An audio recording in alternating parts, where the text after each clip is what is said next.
Thank you for attending Policy Matters, conversations about state policy with the Press Herald. This program is made possible with the support of our sponsors. Grow Smart Maine works to give Mainers choices in how to respond to growth and change. Our mission is to support communities in navigating change by convening diverse stakeholders through advocacy and by sharing resources, all in alignment with smart growth principles. Our goal is that current and future generations can choose to call Maine home while living a meaningful life grounded in well-being and economic opportunity. Visit us at growsmartmaine.org to find out more.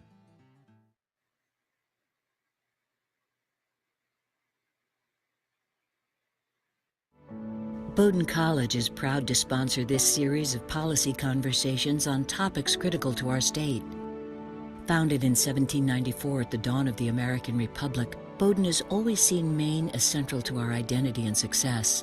Our history and our future are inextricably linked to Maine, a future that can never be taken for granted. We would not be Bowdoin anywhere else. We would not want to be anywhere else. Maine is at the heart of this college.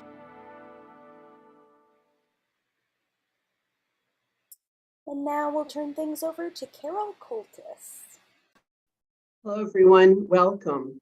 I'm the Business Projects Editor at the Press Herald, and I think that we have a really interesting forum for you this evening. I think most Maine voters, when they go to the polls, are used to seeing plenty of bond questions, maybe one or two referenda, as well as whatever local, state, or national races are on the ballot. This year, we didn't have any state ballot questions. But 6 years ago, we had a banner year. And when in a single election, we decided the fate of ranked choice voting, state minimum wages, background checks for guns, recreational cannabis, and some other issues as well. Then earlier this month, Portland voters had a city ballot with 13 questions, 8 from the city's charter commission, and 5 that were citizen-initiated measures. And just for reference, to make sure that we get our definitions correct, a citizen initiative allows citizens to bypass the legislature and create law. A referendum puts an already established law before voters to uphold or repeal. Of the 5 citizen-led measures that were in Portland, 2 pertained to rent control, and the other 3 dealt with a new city minimum wage, a limit on cruise ships, and tenant protections. For, I think, the average voter, it was really tough to keep all of those measures straight, who was behind what, and what the impact might be. But I will say, I think that our Press Herald reporter, Rachel Ohm, did a great job laying that out and covering that, excuse me, right up to election night and beyond. So it seems whenever we have a ballot with a lot of citizen measures, it inevitably leads to questions about this 110-year-old process. Is it being abused? Do the rules need to be changed? Does one part of the state have too much influence over the rest? What about money? So here to unpack what I know is a complicated issue, but I think one that is really central to our rights in a democracy are 2 terrific panelists. Before I introduce them, let me just say a word about our format tonight. The 2 panelists and I are going to have a conversation, and I think we're going to cover a lot of ground in that. And when we finish, we will open it up to questions from the audience. Many of you submitted questions when you registered for this event, and we have those queued up. When we get to the Q&A portion of the evening, we'll take those questions as they arrived. If during the discussion you have a question that you'd like to submit, please use the Q&A button on the Zoom navigation bar and submit your question that way and not through the chat. And then we will queue those up as well. We have a terrific behind the scenes Zoom guru named Strawberry Motiony, and she's really good at making sure that we get questions answered. So hold on, your question, you'll get a turn. And excuse me, but I'm at the tail end of a cold, conjunctivitis, and laryngitis combo. And so I apologize already for probably needing to clear my throat over the course of our conversation. Please stick with us. So let me introduce our panelists. First up, we have John Brautigam.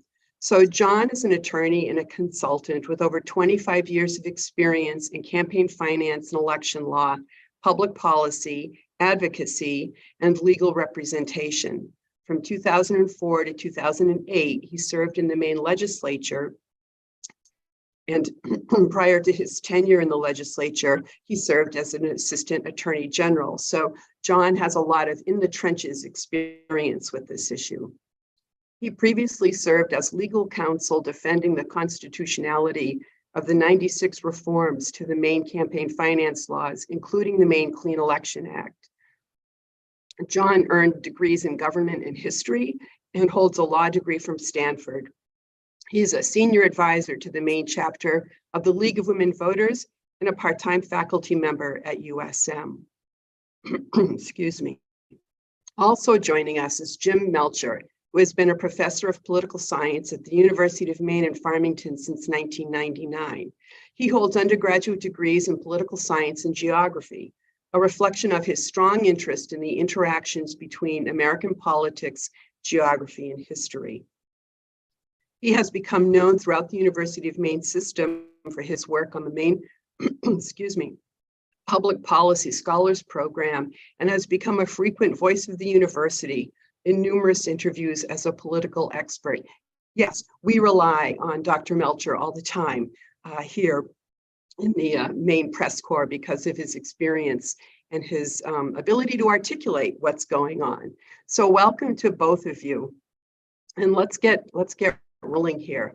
My first question is that Maine citizens have had the right to create or change laws through ballot questions since 1911.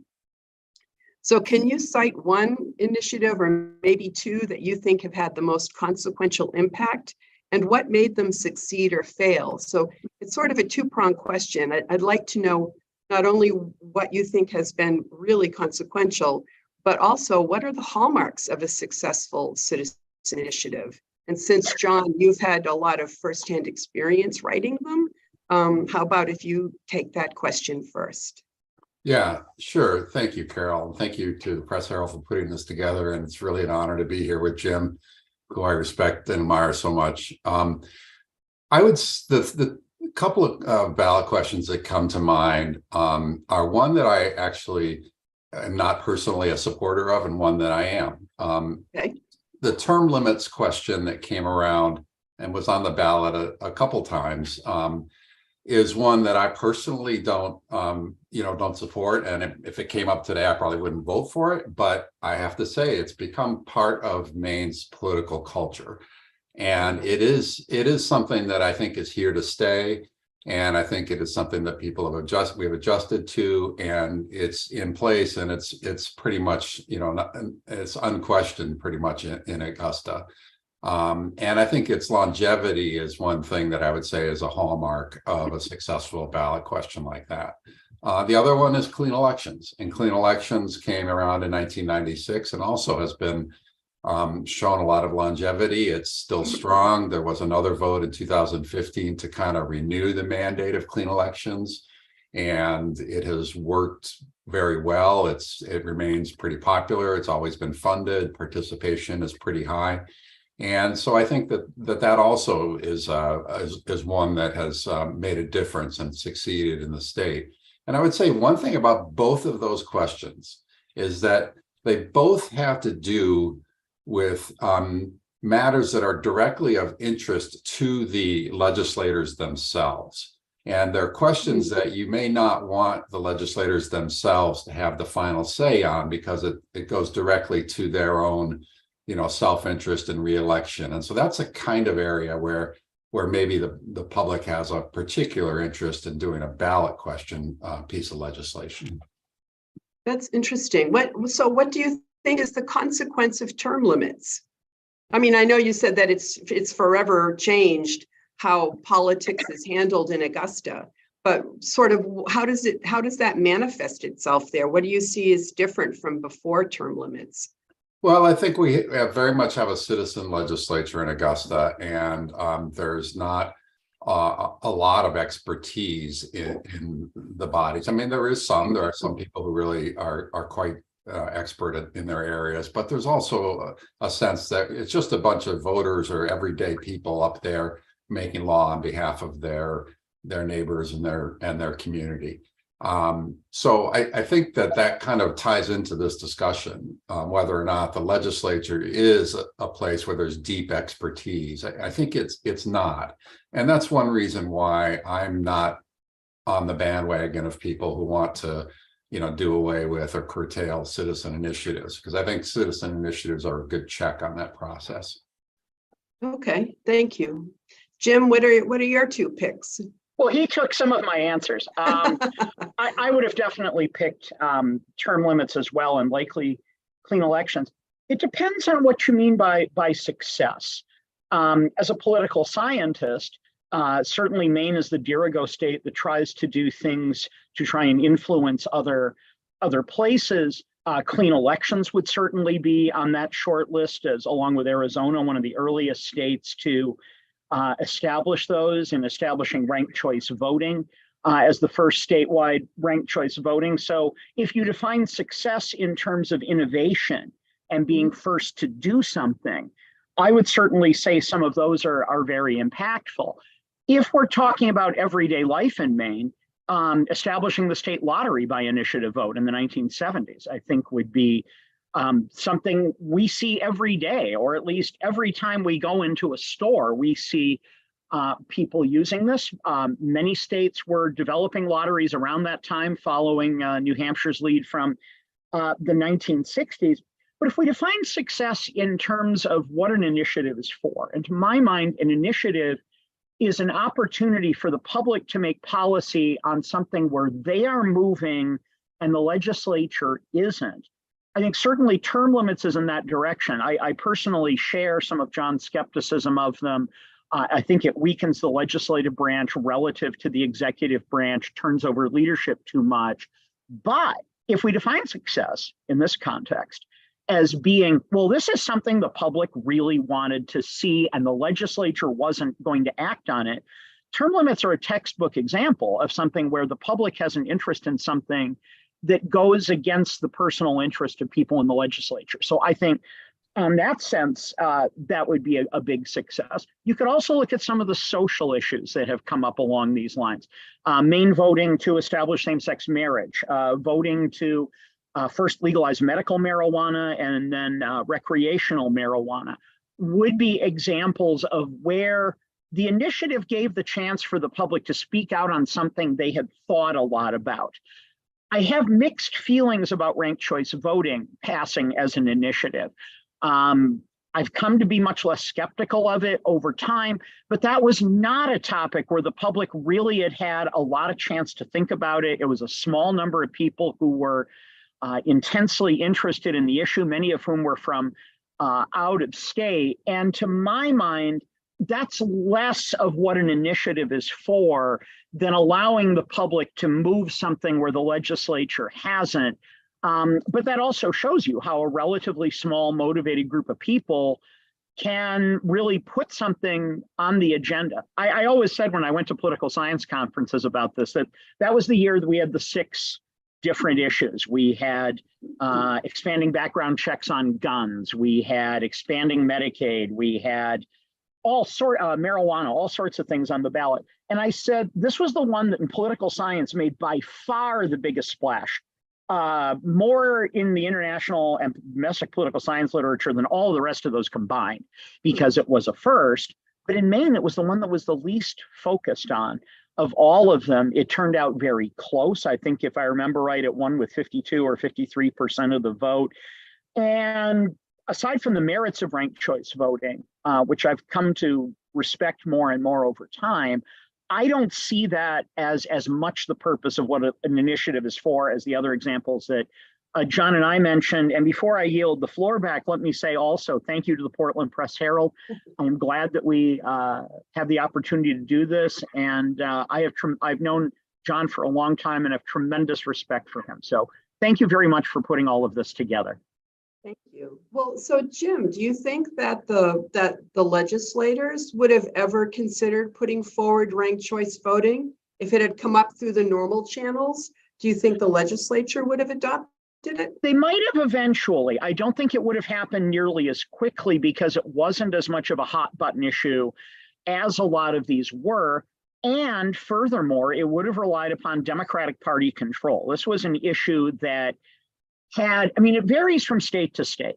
I know in Minnesota, the Democratic Farmer Labor Party there doesn't like ranked choice voting because they saw it as undercutting their endorsements. It's all kind of whose ox gets gored. But in Maine, it was really something that almost no Republicans supported at all. So it would have been contingent on a significant Democratic majority. It might have passed eventually, but I don't think it would have been something that would have moved nearly as quickly as it did without that influx of money and interest from outside of the state. Interesting. Thank you. I was going to make a comment about one of the ones that Jim mentioned is the marriage equality vote in 2012. And I think that's another slightly different kind of a question that shows the value of a ballot question, because in that case, it's not so much a question where people need to go and read all the fine print and study all the details. It's a question of values and how you feel. And it's a marker of where we are as a society. And I think it was really important for that to come by ballot question vote rather than by a vote of the legislature, because I think it really just provided more clarity on a really important issue. And I think the history has shown that has worked. I agree that something of that sort of controversial nature, of course, there were votes in other states that went the other direction. Ohio, only a few years earlier than that, had amended its state constitution to expressly say marriage was only one man and one woman. But I think on initiatives, I think you're assuming a large degree of knowledge of the public. And that's the kind of issue that, one, the public has a lot of knowledge about, has thought about, has opinions about, and that lends itself well to a yes or no vote. Things like, there are a lot of things that legislators are better at doing because some things involve bargaining. I'll spend this much or that much.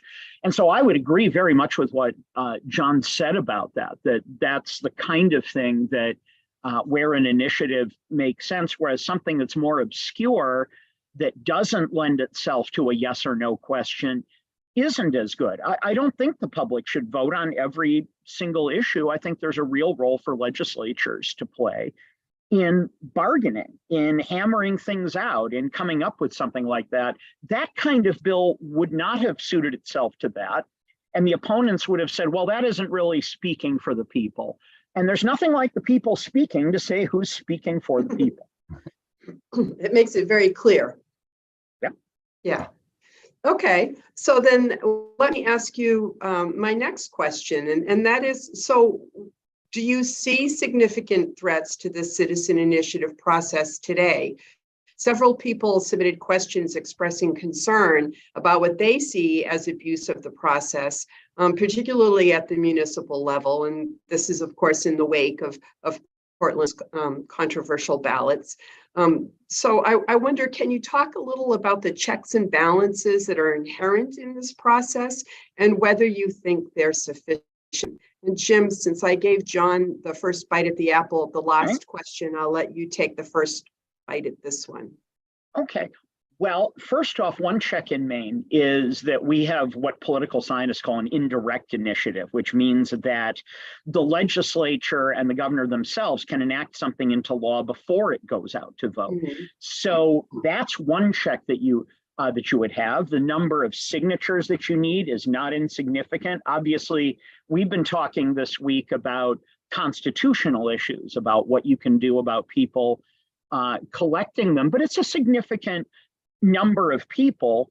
And on any issue that's socially controversial, you're likely to have opposition that will make the opposite case. That's not nearly as true on something like a bond referendum, which I've written a little bit about. Bond referenda almost never have somebody arguing for the other side unless it's something really controversial, whereas on marriage equality or any of these other things, there are incentives for different groups to speak up and do so. And those are the issues where it's most important that the public's will is followed. Now, obviously, some people have thought more checks are needed. In 2016 in particular, there was a lot of objection from conservatives to the initiative process that said it's all these liberal out-of-state groups. Someone I've known like for a long time, former Republican legislator Patrick Corey of Windham, always used to say Maine is a cheap date. And he's not entirely wrong about that, in the sense that many outside interest groups have seen Maine as an inexpensive place to get a major political win, as opposed to a vote in California or a vote in other large states where the initiative is present. And there aren't that many possible checks you can have about that under the First Amendment, because not only is free speech protected, but political speech holds what is called a preferred position. And under the Roberts Court, they've been very aggressive in knocking down lots of efforts to try and put limits on speech, in the Citizens United ruling and so forth are good examples of that. And we were talking about the allowing out-of-state people to collect ballot signatures, and how the First Circuit in Boston held that that was not constitutional. And there is no way that this Supreme Court would take that on. So there are things some people are fearful about, but I think there are other things where there's a lot. I think the biggest thing is transparency. I'm bothered less by, say, Hydro-Quebec spending a lot of money from out of the state than I am about dark money coming from another part of the country where we're not really as certain who is spending on some of those things. So I think one thing I wish there was more of was a little more clarity on some of those kinds of issues. But I don't think there's as much fear as there was in 2016 when people were saying, let's require that each congressional district sign a minimum number of signatures. I don't think that there's nearly as much fear now as there was 6 years ago that this has become a process dominated by liberals, and particularly out-of-state liberals. But if you had another year where you had 6 things on the ballot like that, I think a lot of those same things would come up as criticisms of the system. Mm-hmm. I think you're right. Yeah. Well, in response to your question, I agree with what Jim just said. In response to your question, I would say that it will change. The state process will change. It's changed 14 times since it was created in 1911. There have been 50 different statutory changes to tweak the system for how to get signatures and so on. A couple of things that I think are likely to happen. I think that there will be eventually a move towards gathering signatures online. This is something that was done in a lot of states on account of COVID. And some states have made it permanent to allow at least maybe half of your signatures to be gathered online, as long as it's verifiable and transparent. So I think that's likely to be considered and eventually happen. The other thing is, next year there's going to be a ballot question on whether or not to allow foreign government money to be spent in our ballot question campaigns. And I think that the public strongly supports that. Just full disclosure, I'm involved with that effort. But I would say that right now a foreign government cannot give money to a candidate for governor or for a candidate for U.S. Senate. And, arguably they shouldn't be giving money to a ballot question campaign either. They have their free speech rights. They can, advocate for whatever they want to advocate for, but giving money in the election is a question that I think is going to be decided next year.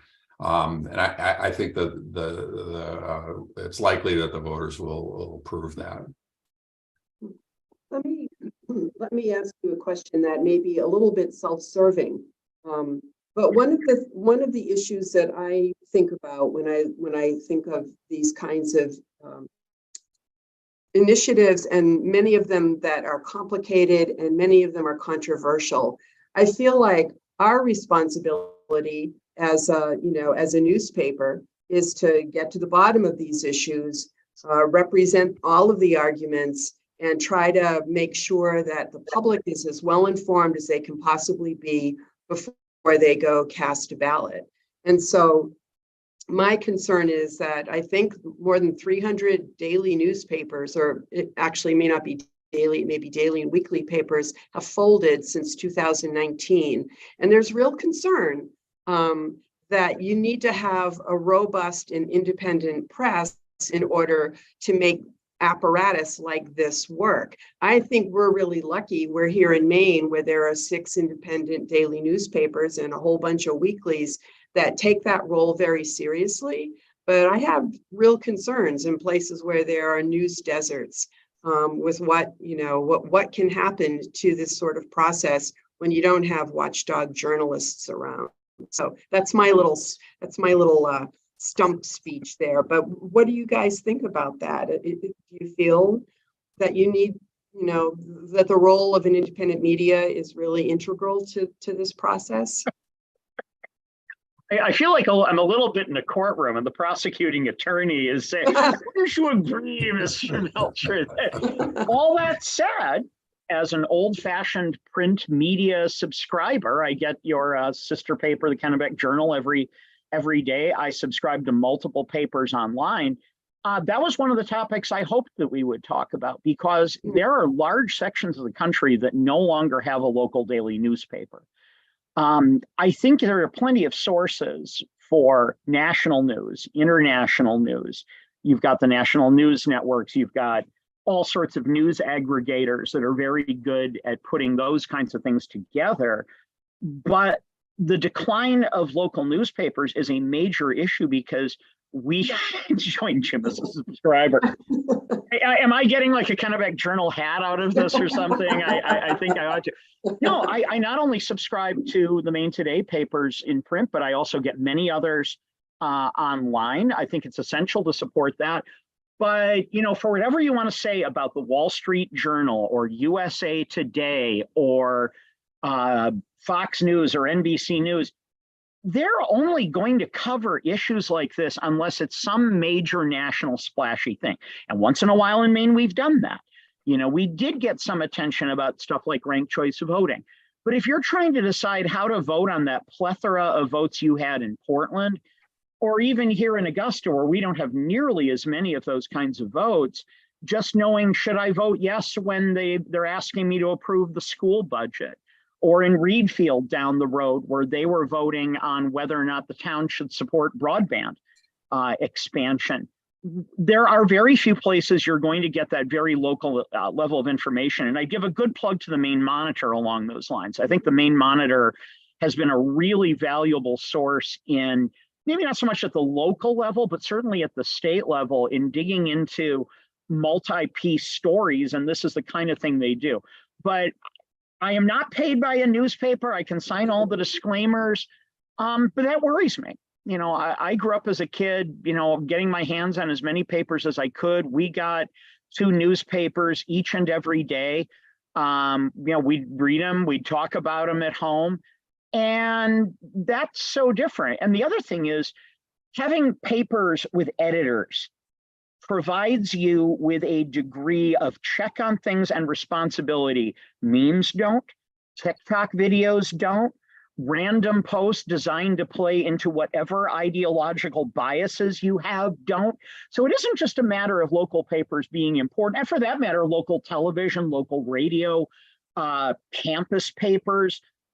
Part of the reason why those are important is that local information, but I think it needs to be said that not all news is created equal, and that not all news follows the kinds of tenets of journalism. For whatever bias you want to attribute to somebody, they have standards somebody doesn't post. And when I hear that many young people today, 10 years ago, people were saying they get their news from The Daily Show.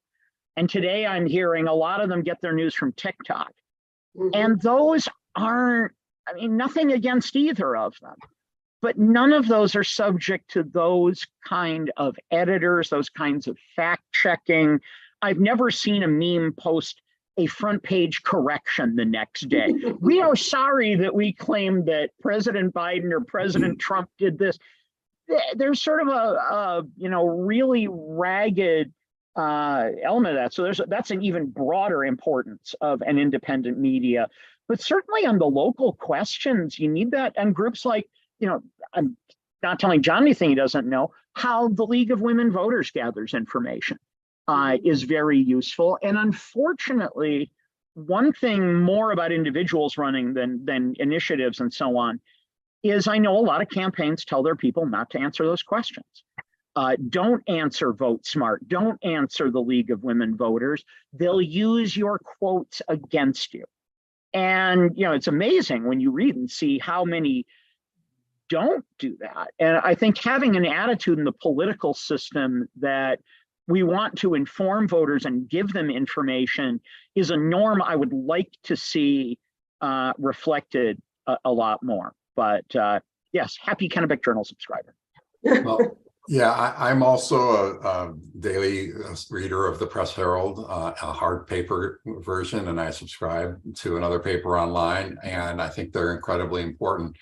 I think we have a large problem with nationally, in fact, globally, with the information ecosystem, and there's definitely a trend towards less and less local coverage, and I think that the problem, as Jim's hinted at, is not, it goes beyond just covering a particular issue or a particular candidate, but it goes into covering all of the local context and activity that informs people so that they can make a judgment later on about what is the right answer to one of these questions on the ballot, or who is the candidate who best represents our community. So I think that there's a desperate need for good local journalism in all its varieties. And the League of Women Voters, of Vote 411 information right around the election time is very helpful. Some states like California published detailed guides to their ballot questions, which some of them are getting to be the size of a phone book. I think that getting that information out there is critical to making this system work. I think it's particularly true of initiatives where you lack the party queue, you know, especially as political parties have come to be more ideologically monolithic. In most cases, you see the title Republican or the title Democrat, that at least gives you some idea of what something is. If you look at an initiative on the ballot for the first time, and you read the Secretary of State's analysis of the bonds for so on, your eyes will glaze over. And so I think initiatives and referenda as nonpartisan votes are one of the places where people need that information even more desperately. Okay, so since you were talking about transparency, Jim, it's sort of a natural segue into my next question, which is just a little deeper exploration of something that we touched on. And that is, so what about the money that's being spent on ballot questions, particularly money from outside Maine? Do you think that there are sufficient reporting requirements and monitoring of that, or is that ripe for abuse? I'm just curious. It's sort of astonishing when you look at the amount of money, even in this last election, that was spent by PACs and by other political groups. It just takes your breath away. So what do you think in terms of this process? Are the financial reporting requirements sufficient? I would defer to John on the specifics of law about it. I certainly found on the referendum about the Clean Energy Connect that most of the opposition money were groups with vague names that you couldn't tell what they were for. And I'm not saying that's not true of a lot of things, Citizens for a Better Maine or whatever. Right. But it certainly seemed in that particular case that it was very difficult to track the sources. They tended to refuse all questions about where the money was coming from. And say what you want about the money coming from Quebec, you knew damned well where the money was coming from. It was coming from the Quebec government and the rest of that. So if I find it difficult to understand where these things are, and I teach political science, the average voter must be absolutely gobsmacked. But this is true of all sorts of elections. Look at the election we just had and all the independent expenditure ads that we saw coming from out of state, talking about Jared Golden or talking about Bruce Poliquin. And independent expenditure ads, which are not given directly to campaigns, have to prove they're independent from a campaign. And as a result, they wind up almost invariably being very negative and making people cynical about the process. I don't think that's as much of an issue with initiative and referendum campaigns, but in the sense of money flowing from other places to influence our elections, that's true in all sorts of, look how much money came in from all around to influence the election up in northern Maine, in Troy Jackson's race. It was record money, as I understand it, and I'm sure that wasn't all money coming from that district. You look at the Collins-Gideon race, our most expensive election ever. What was it? John would know the numbers way better than I would, but I think at one point, something like 75 to 80% of the money was coming in from out of state because we were seen as a key vote. So you can talk about initiatives in some of this context in terms of issue areas looking for a place to make a stand. I think that's more in my mind where outside groups have distinctive influence. An outside group isn't probably going to come up with a candidate for the Senate or a candidate for the House, but they are going to say, well, here's a state we can make a stand and others will follow us about ranked choice voting or same-sex marriage or whatever the issue happens to be. I think that's where initiatives are more distinctive than the money. The money's all over.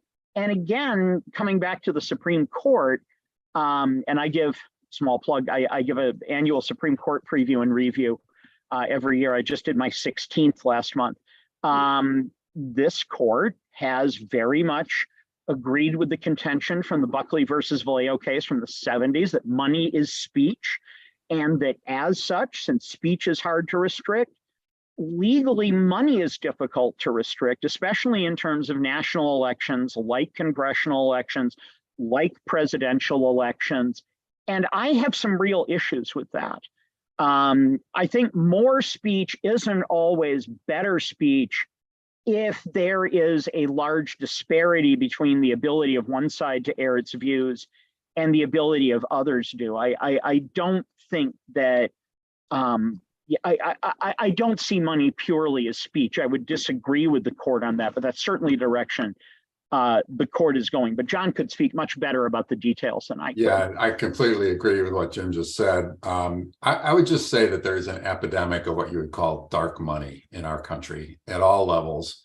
And really interesting, last week in the state of Arizona, voters there by citizen initiative passed a measure that requires disclosure of the original source of any money that's, large contributions that are coming into play in the state. They're asking the contributor to disclose where that money really came from, not just the name of some fictitious intermediary corporation, but to try to get back to the original source. And I think that's something really worth taking a look at.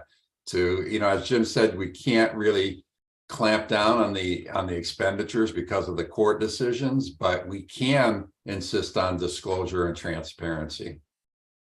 Do you think that's something we could consider here in Maine, John? I do think so, and we have some good transparency measures in the state. They've been enacted in 2015. Part of the Clean Election Initiative included some transparency measures, but I do think that there's still a lot of people who are unhappy with not knowing where this money is coming from. What is the real source of this money? And I think we can take another step in that direction. And we saw some of that in some of the ads this fall, where I'm blanking on which they were. I think they might have been federal, but they said the top three funders of this ad, I think it was the governor's races. The top three funders of this ad were such and such, such and such, and such and such. Because interest groups for years have come up, especially short-run interest groups, come up with names that nobody could oppose. Americans for Sunshine, Americans for Prosperity, Americans for Fuzzy Happy Guinea Pigs. It's almost anything. And having specific people you can tie that to. And one of the interesting things about that was transparency was always the hobby horse that libertarians rode on. That libertarians would say, okay, I don't think we should stop how much money people spend. It's their money, it's their right. What you should do, though, is make it very clear where the money is coming from. And I think it's interesting that that hasn't always been followed up on the right or by libertarians as much as it once was, because I think they had a point. I think people should know whether something is coming from out of state, because you have to assess who's going to benefit. In politics, we go back to Madison and Hamilton and the Federalist Papers. Factions tend to form because people have self-interest. And you can't really assess something unless you see, well, what interest would they have? What interest would Central Maine Power have in something that could make them more money? Or what interest would this group have that would make more money off of something or be otherwise advantageous? And you can't judge that unless you know where the money's coming from. And especially, again, in an initiative, as I said before, when you're lacking that party queue, people are kind of having to scrape a lot harder, pay higher what social scientists call information costs. So I think on initiatives, they're even more important than they normally are, as opposed to a referendum coming from the state. Well, you already know that's been approved by the government.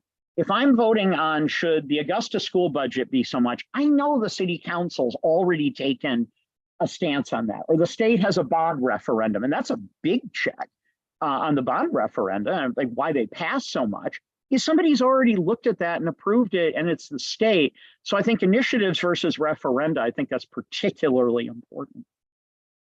But there are some checks and balances for initiatives, right? That they have to go through a vetting process. They have to have a lawyer sign off on them. There's some inherent check in that process, isn't there? Well, at the municipal level, there are actually checks on like a municipal charter amendment. Like we had in Portland, all of those 8 ballot questions that were charter amendments all had to have an attorney sign off on them. In fact, I know that there was one that came out of that process that did not get an attorney and did not get on the ballot. So I think that is a check on that part of the process. At the state level, the questions get reviewed only for the form of the question and just to make sure that it doesn't conflict and contain internal conflicts, but it doesn't get any kind of legal review before it goes on the ballot by the Attorney General or by the revisor's office. It doesn't get that everything John has said, I completely agree with. One thing I will say, it's a check at the state level that has been a significant issue in a number of proposed statewide initiatives, is checking up on signatures and checking to make sure campaigns have enough valid signatures to get something on the ballot. We saw this come up when the state Republican Party, and one of my students was interning with the state Republican Party and working with them on the campaign, where they were trying to get a people's veto, and I can explain it. People's veto is where the public gets to block something passed by the legislature. The Republican Party, because they don't like ranked choice voting, wanted to prevent ranked choice voting from being used in the presidential election, and in voting on a people's veto issue, it couldn't go into effect. So just getting it on the ballot would have blocked ranked choice voting from being used in that election. And they believed that they had enough signatures. And the Secretary of State's office checked this very closely, checked for duplicates, checked to make sure that they were all representing proper places. And I don't think anybody thought the Republican Party had done anything untoward or illegal. But the state said, no, you don't have enough valid signatures to get this on the ballot. And we don't hear about them, they don't make as much news, but there are a lot of attempted initiatives that don't make the ballot because of, one, that check of having enough support and broad-based interest, but two, that the state is checking up to prevent fraud, to prevent those kinds of things. And I think that's a very significant check, and it wound up going to court, and the court upheld what the Secretary of State's office did. And I'm confident they would have done the same if it had been a different party. But that's not an insignificant check, that they can't just say, here, trust me, I've got a box with 40,000 signatures on it.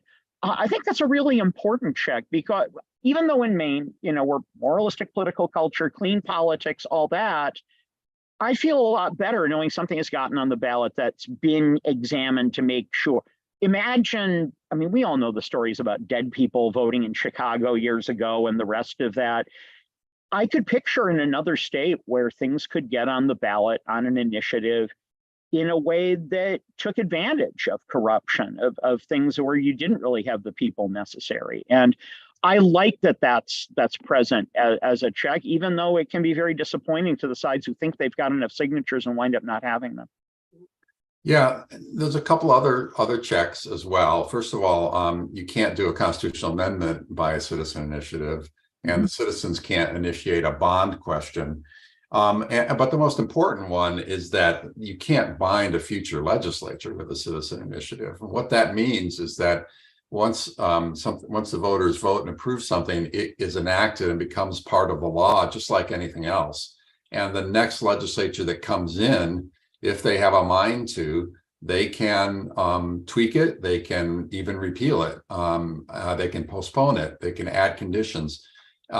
Usually the legislature doesn't do that, at least for a period of time. There's usually at least a grace period, but almost all citizen initiatives eventually get some kind of amendment by the regular legislative process as people learn how to live with something as it's applied in practice, and people just have the experience to know that something needs to be a little different. That happened with gay rights, right? The gay marriage legislation went through that process, didn't it? It was approved by the voters and then reversed by the legislature, or do I have that backwards? It was the other way around initially. Okay. Yeah. And then ultimately, that was in the I want to say 2007 or thereabouts, but in 2012 was when it got its final vote from the public. Well, I think that's. I didn't mean to interrupt, but I was just going to add one small thing to what John said. What John said is absolutely correct about Maine, but you should know that in many states, citizens can initiate constitutional amendments on their own. And I, again, think that's something that should be part of the deliberative process. I like the way Maine does it, where it comes out of the legislature, the public signs off on it. But I do not think that it would be desirable to have the public trying to write law on something as complicated as a constitutional amendment that doesn't lend itself to yes or no questions. Well, I think that what we're just discussing here is that relationship between citizen initiatives and referenda and the legislature. Unless you're paying close attention, you may not realize that one has the potential to sideline the other. And I'm wondering, have either of you seen that change since term limits were implemented, or have you seen anything else that maybe has had a significant effect on that relationship between citizen initiatives, referenda, and the legislature? Well, I don't know if I can attribute it to term limits, but I do sense that, maybe 20 years ago, I was in the legislature in 2004. I think at that time there was kind of an unwritten rule that you don't mess around with citizen initiatives in the legislature, at least for a while. And I think that has eroded. I think that there's more of a willingness to examine it and just say, well, we just kind of disagree with the voters in this situation, at least to think about it and consider it. That's one minor change that I think I have seen in recent years.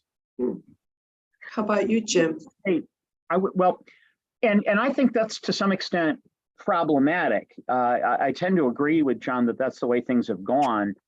I have a democratic theory problem with, if the point of having an initiative is to allow the public to bypass a recalcitrant legislature, letting the recalcitrant legislature just blow it all up may be legal. It strikes me that you shouldn't even bother having initiatives at that point if they're going to be that flimsy. I remember when Massachusetts passed, I think it was a clean elections law, and the legislators hated it because they were very addicted to their traditional methods of funding. They wouldn't fund them. They literally sold off the furniture of the Clean Elections Authority in Massachusetts. And we've been seeing this around the country in a number of cases where there have been particularly liberal initiatives on in particular marijuana, but also on minimum wage laws that passed among the public, and the conservatives in the legislature said, tut, tut, you don't know what you're doing. We're going to undo those things. And I think that's fundamental. To my mind, that goes completely defeats the purpose of having an initiative. But back to your other question, I wouldn't say I've seen anything specifically that I would add about term limits. What I would say, from having done some research on initiatives over the years, is they became a lot more common starting in the 60s and 70s. If you look at the history of Maine, they went commonly 4, 5, 6 years without voting on any kind of statewide initiative. And now we sometimes will see, 6 in a year, or 4 in a year, or 5 in a year.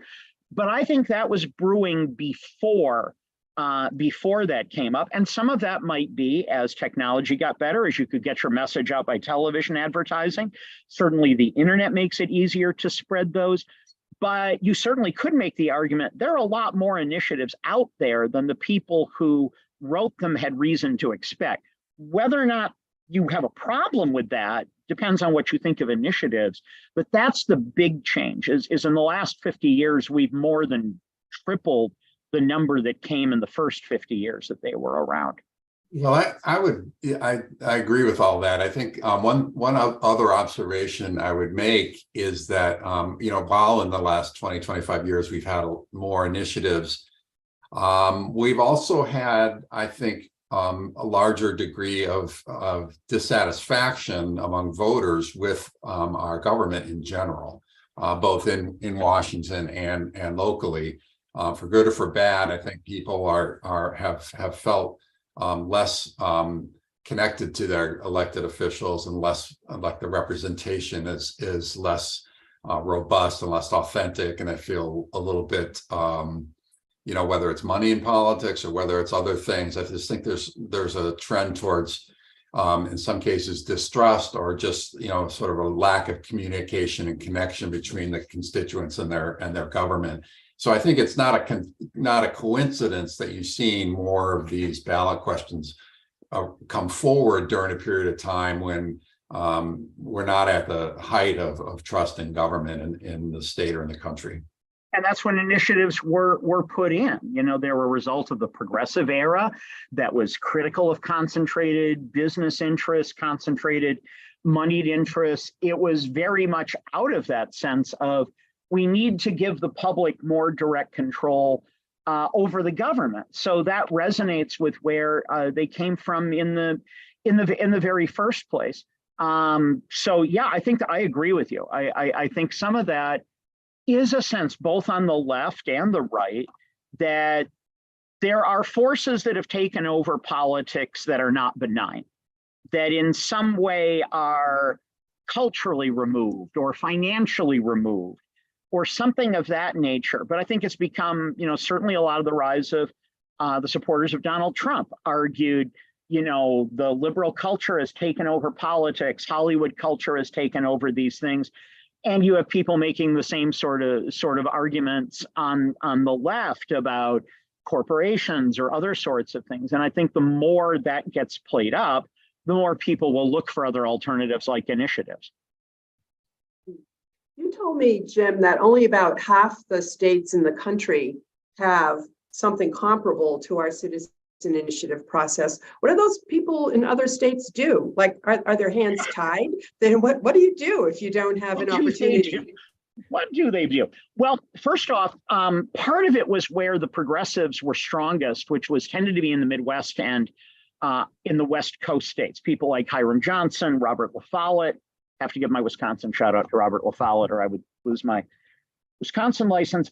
But so that's part of why.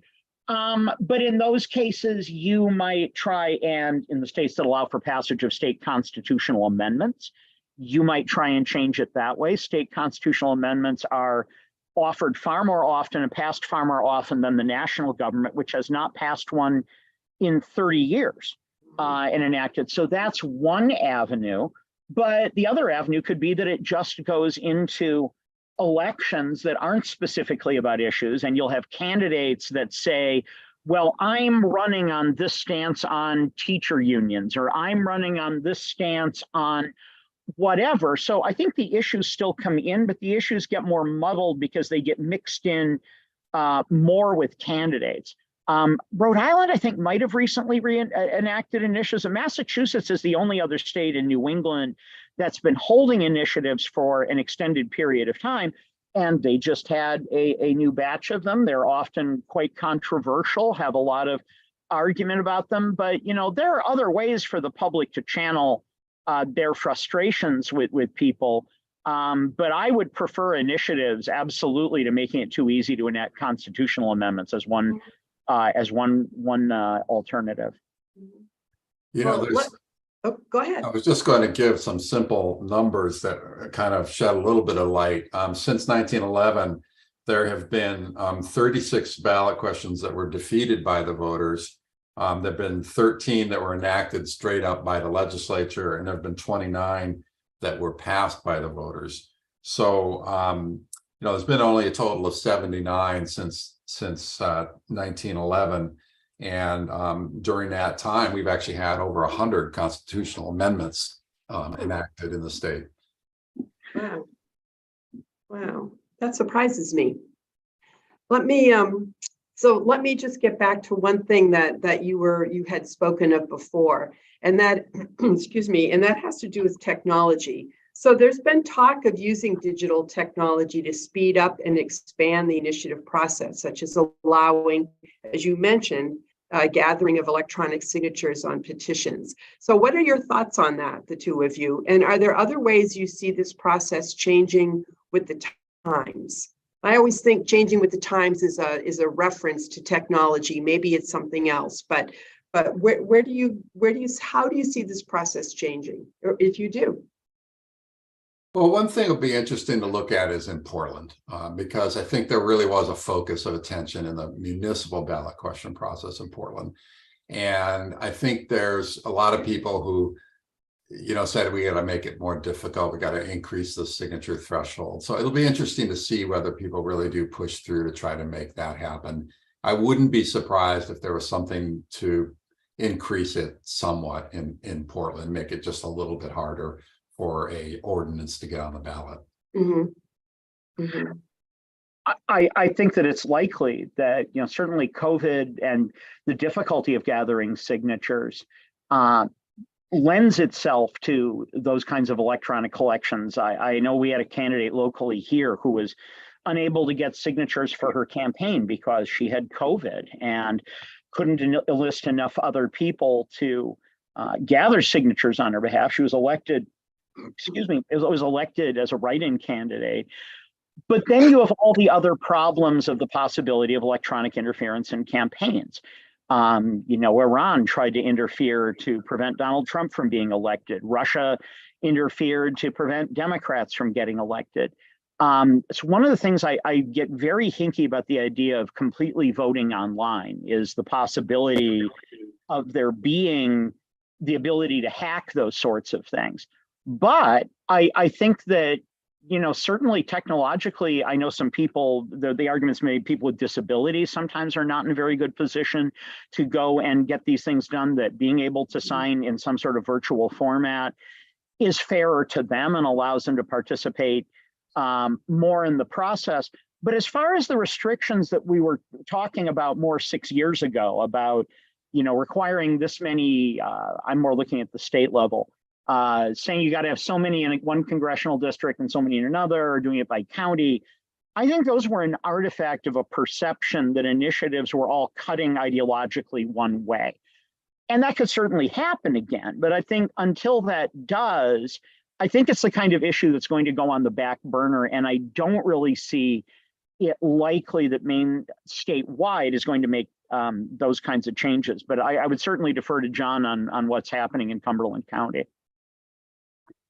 No, I agree with what you were saying about the more recent spate of questions. I think it's interesting to kind of note, you and I both thought that the term limits was one of the more significant ones. And term limits is one that I think is more strongly supported in sort of the crown of the state than, in CD1 or the lower, the more urban parts of the state. So that is one example of a long-standing successful initiative that was, you absolutely can't attribute it to the sort of liberal southern areas of the state. Great. Well, we're right about at the point where we'll open things up to questions from the audience. And I think I'm going to get the ball rolling with a question that was submitted beforehand by one of our attendees.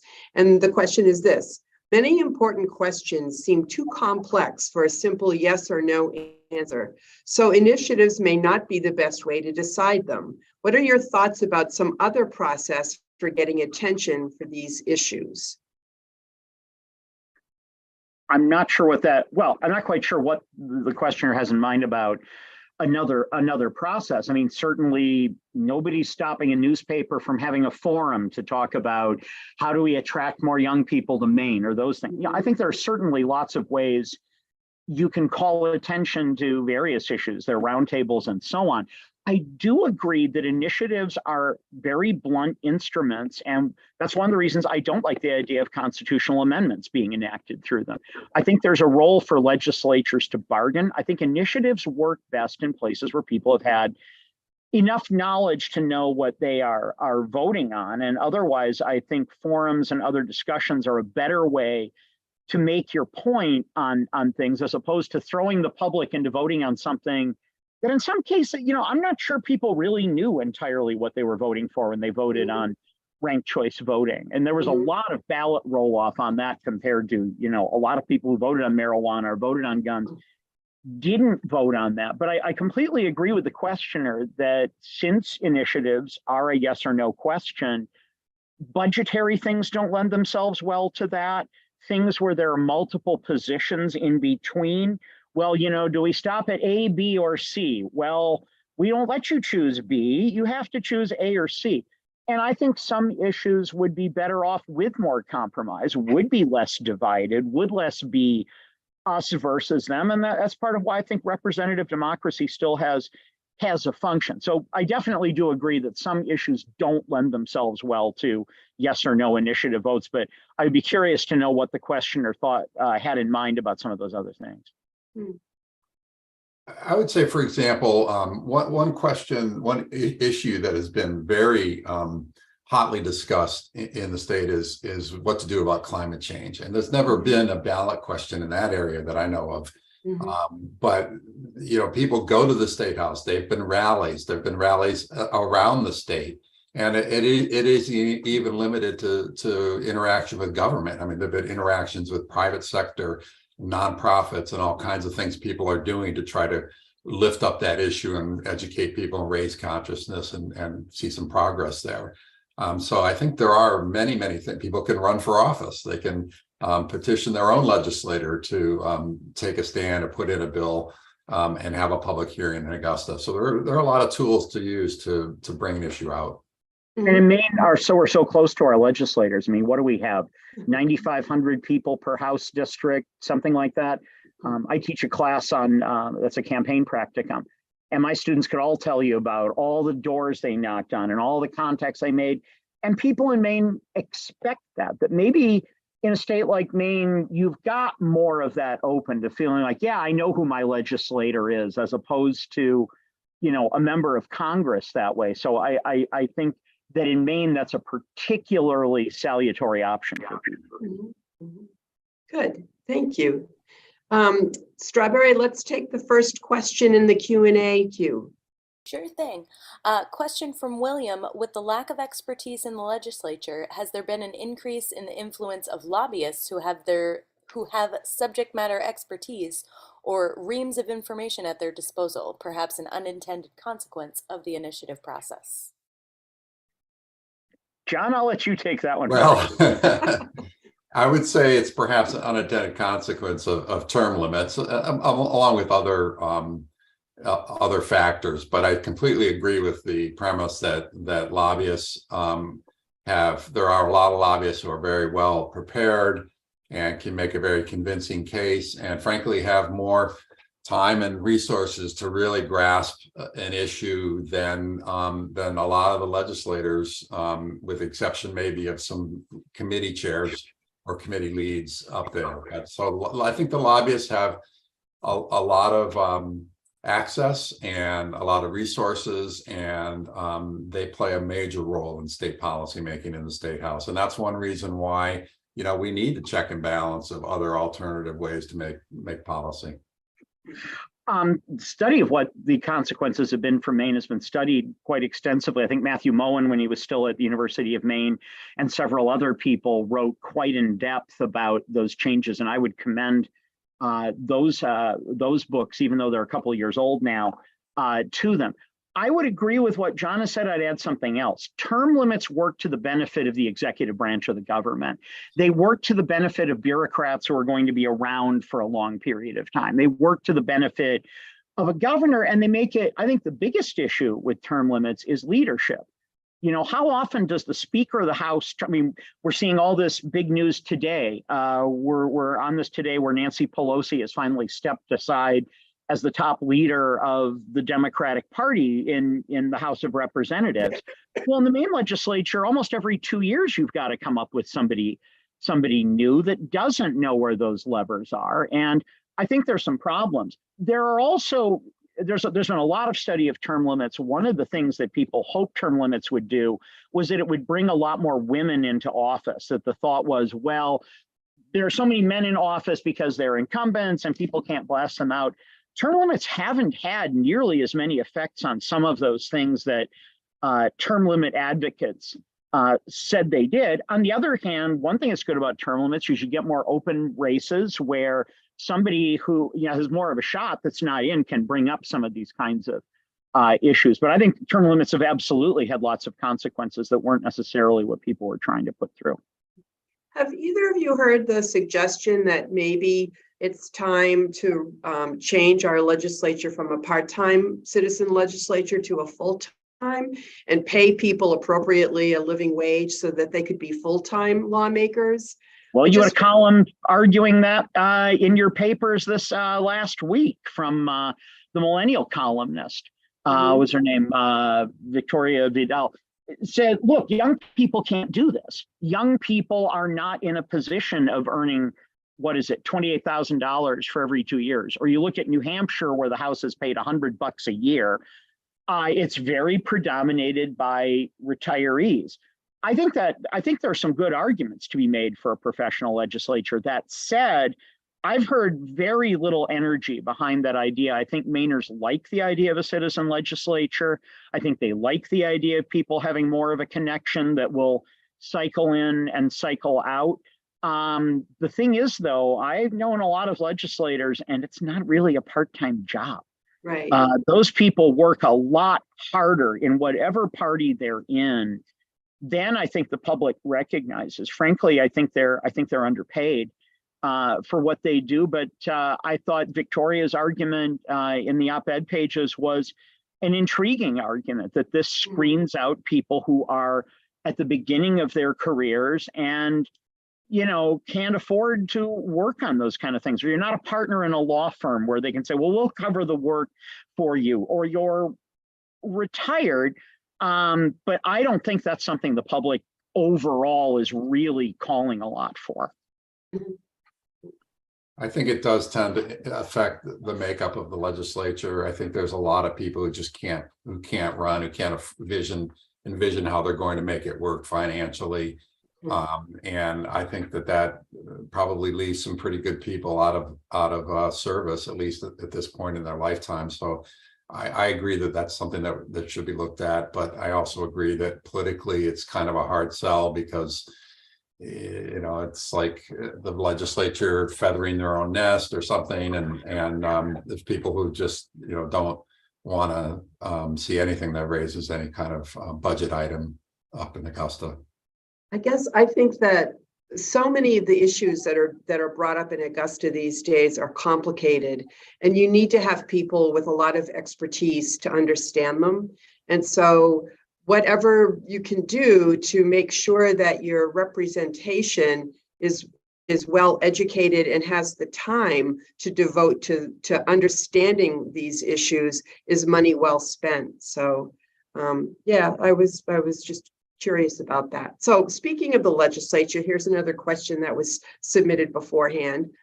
It seems to me that legislatures used to take a hint and write new legislation to address issues that were raised by initiative petitions, but it seems they do that less often And I'm just curious, do you agree? And if so, why do you think that happens? It's been a while since there's been one of those. I think support for Amtrak in Maine was one of the more recent ones about 20 years ago that was going to be put out to a vote, and the legislature acted on it. I think the causal arrow in that might go the opposite direction. I think often the initiatives come up precisely because they think they're things the legislature will not act on, will not do things about. And frankly, there's a lot more initiatives being put out there than there were 40 years ago. So, I can sort of see that from both ways. Mm-hmm. Yeah, I don't know of a whole lot of that kind of directionality with the direction arrow that I can see in recent experience. I do think that there's an interplay, there's a back and forth. The legislature listens to the people and the people listen to the legislature, and there's checks and balances. And when things go too far, the people will take things into their own hands. And when people are content with what's going on, they're less likely to do that. Mm-hmm. Okay. Strawberry, let's take the next question in the queue. Sure. Question from Nancy. Municipal campaign finance reporting is not required in municipalities of fewer than 15,000 residents unless they deliberately opt into the state's reporting requirements. How can this be managed for small towns that lack capacity for tracking this? Well, that's an interesting question. I think if you're talking about reporting on ballot question campaigns in municipalities, I think that it's worth considering changing that law so that in that rare case where a municipal race does generate a lot of spending, most municipal races, the spending is very minor, but occasionally with a zoning question or with some of the broadband issues, we've seen a lot of spending. And I think in those rare cases in a small town, if this spending exceeds, 5,000 or 10,000 or something like that, they should trigger the state reporting and transparency requirements in that town for that race. And is that something that has to happen at the municipal level to have that trigger take effect, John? It could be done on a municipality by municipality basis, but I think the state could also, right now, municipalities over 15,000 population have to be in the system, but you could amend that so that even a municipality that's smaller needs to be in the system if the spending hits a certain amount. Okay.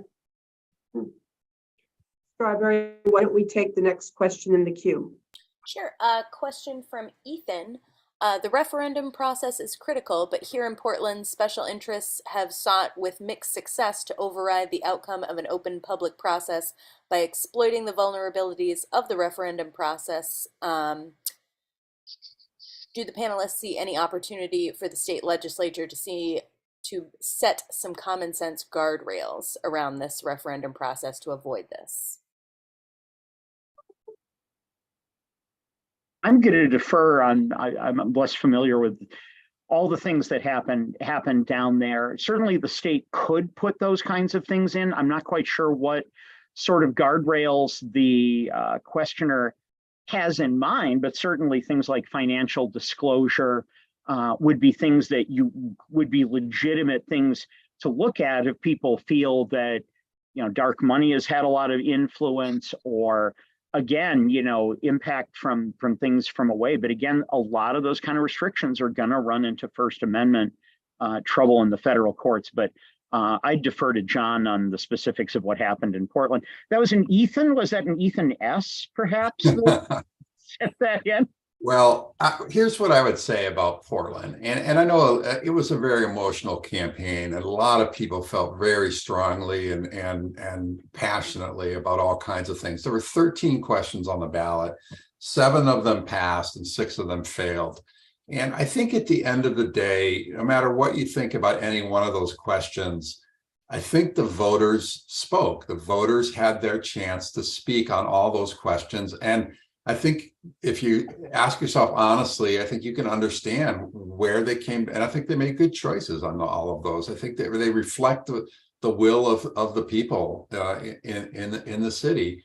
It's a painful process to go through, and there was a lot of a certain amount of acrimony in some parts of the campaign. But at the end of the day, everybody take a deep breath, and this is what we're left with. And I think the process worked, I think, is the message that comes out of that. The only thing I would add, from looking at the diversity of issues, everything from raising, the minimum wage issues to cruise ships and all the rest of it, I realize a lot of that came out of Charter Commission activity, and some of it came out of the Democratic Socialists in Portland. I don't think it's ideal to vote on that many issues at one time. I realize people were able to clump some of them together. I know some people said, I'm voting against all of them, or I'm voting for all of them. But I think it's better if you're voting on an issue, and again, this is all about the information costs of a nonpartisan race.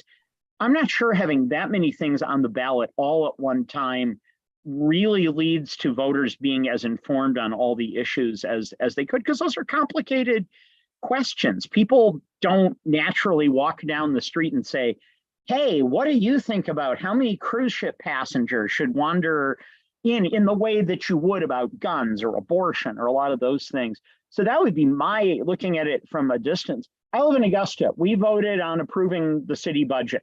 I could handle that. But I don't know that it's ideal to have 11 things on the ballot all at one time. Let me take another question that was submitted in advance. And this one, it's a little bit long, but regarding signature collection for both citizen initiatives and people's vetoes. Over the past decade or so, signature collections for referenda has become a cottage industry, with whole businesses focusing on signature collection, and signature collection becoming a relatively well-paying gig vocation. To this, some abuses in the process have been identified, such as aggressive, sometimes dishonest signature collection, and have tried to be remedied through rulemaking and law. So please walk us through some recent history regarding this, including a legal determination that resident chaperones for out-of-state signature collectors is unconstitutional or unlawful. And what are your thoughts on the matter of signature collection more generally? That may be too far inside baseball, but I think certainly you can maybe summarize some of the highlights. I know, John, this is let me start off, and then I'll pass to Jim. But I would say it's a little bit ironic that that it's starting to become $500,000, $600,000, $700,000 to fund a campaign just to get signatures. The whole point of signatures is to get the voter just one-on-one with somebody. At the dump. You have to go to the dump. That's where you get your signatures. It's not supposed to be about money. This part of it is supposed to be the people having their one-on-one conversations, signing their name. And so it's a little ironic that this part has generated the need to get money, and I think going forward, if you can't raise that kind of money, you might not even start a signature campaign, because you may not be able to get it done in the statutory timeline.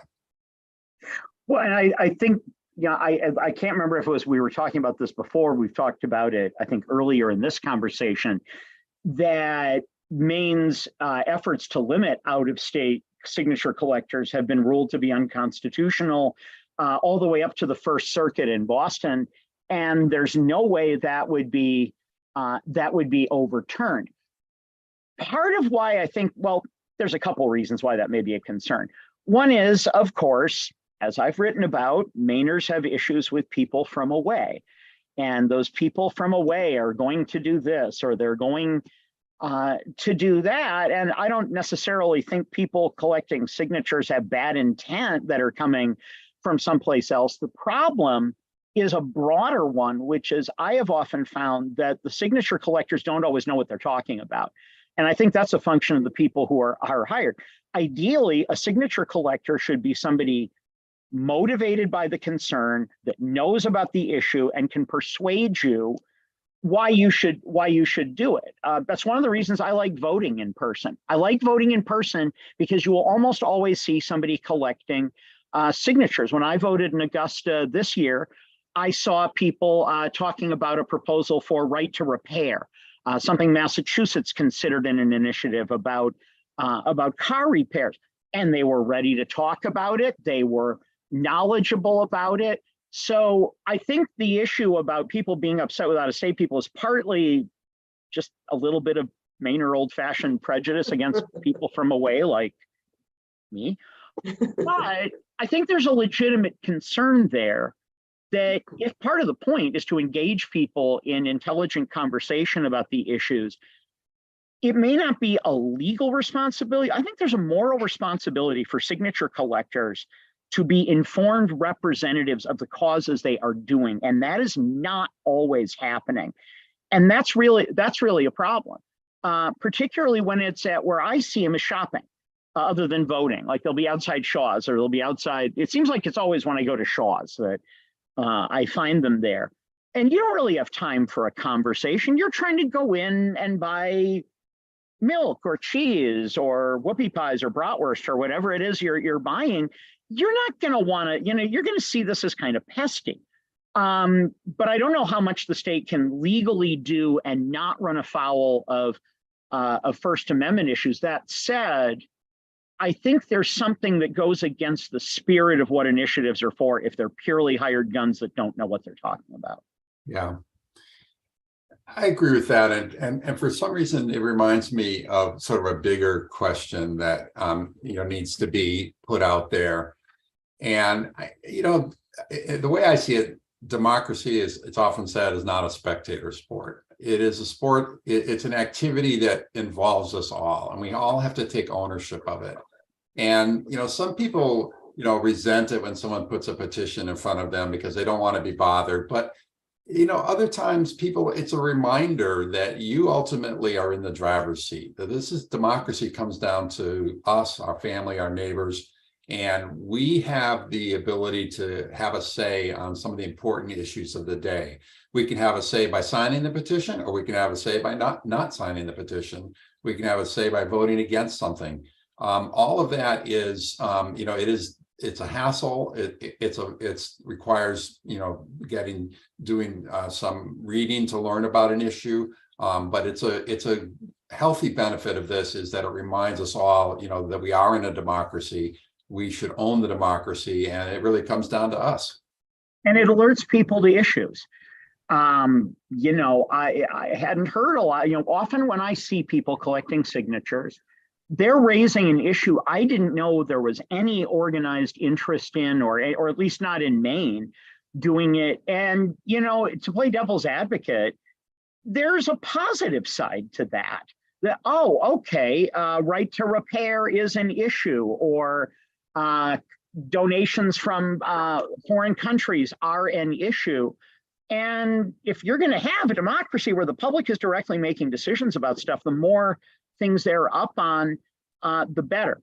It is true that sometimes these people can be very confrontational, and quite. I've run into some that maybe could have used a little more training, but in that sense, I kind of rebel against the idea of paid signature collectors. It seems like it's contrary to the spirit, but somebody could argue against that.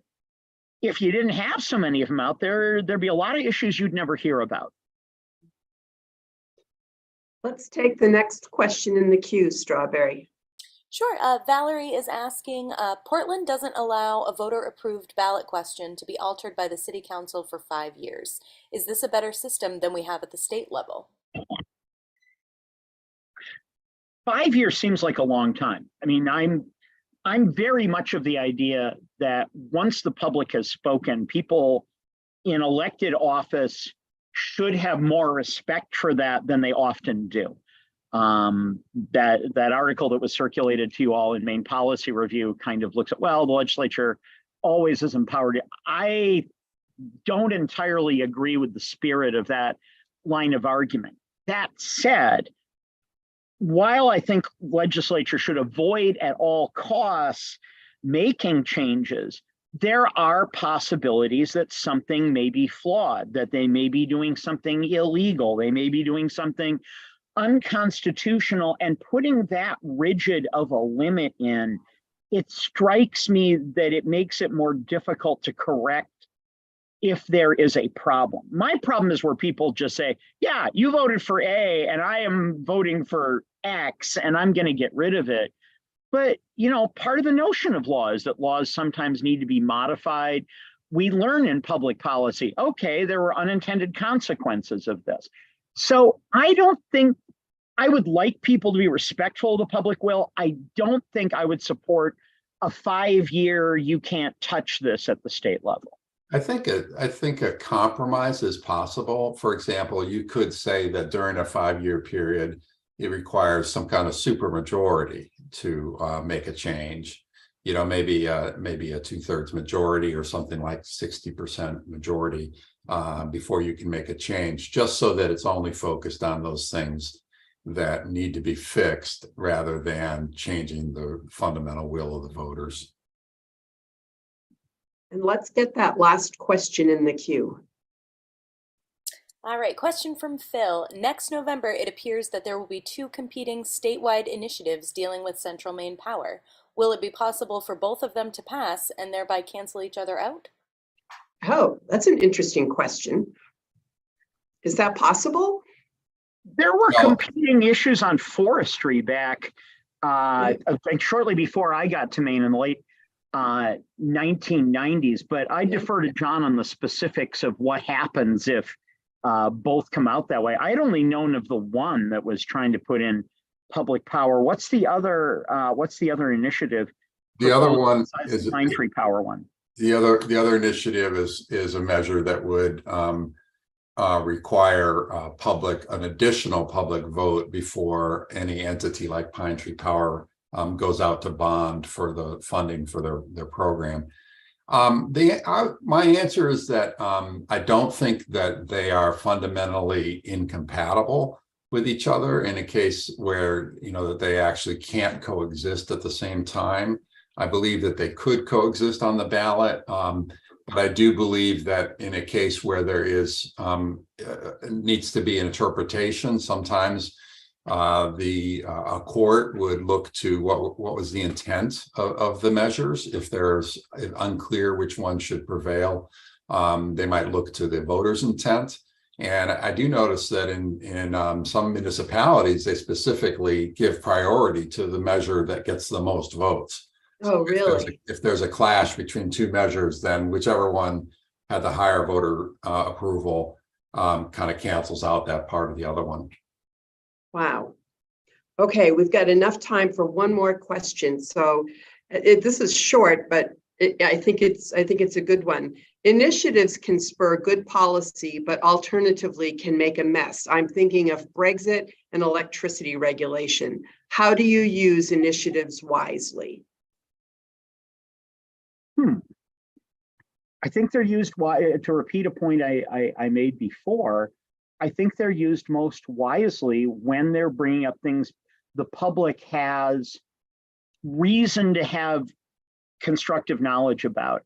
Mm-hmm. I think there's reason to question the extent to which the public knows about all the ins and outs of electricity regulation, but they certainly have feelings about their power utilities, and there have been, you know, public power utilities for a long time.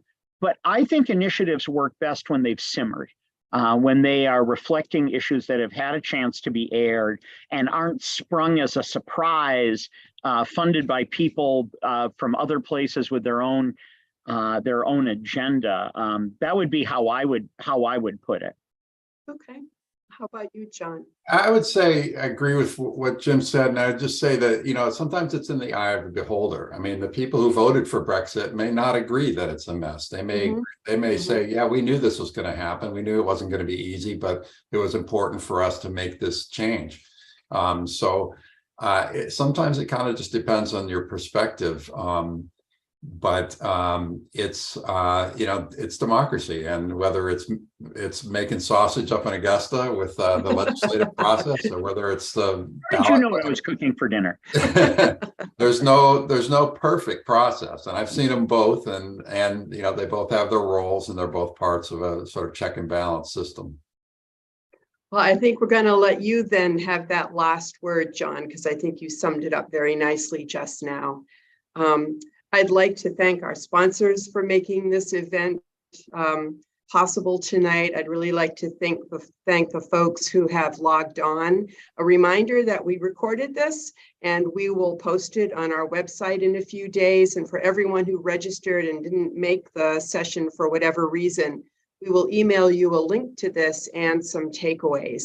But most importantly, thank you, John, and thank you, Jim. This is a really interesting conversation. I'd love to come back in 2024 and have a new version of it, because I'm sure there'll be more interesting things to discuss at that point. But I do really appreciate your time, your expertise, and your insight. And so that's it. Good night, everyone, and thank you for joining us. Thank you for having us. It was a Carol. terrific Thank you, Yeah, it Jim. was fun. Go Packers. Go Pack, go Pack, go. Absolutely. Are we muted now, or is the public still hearing us?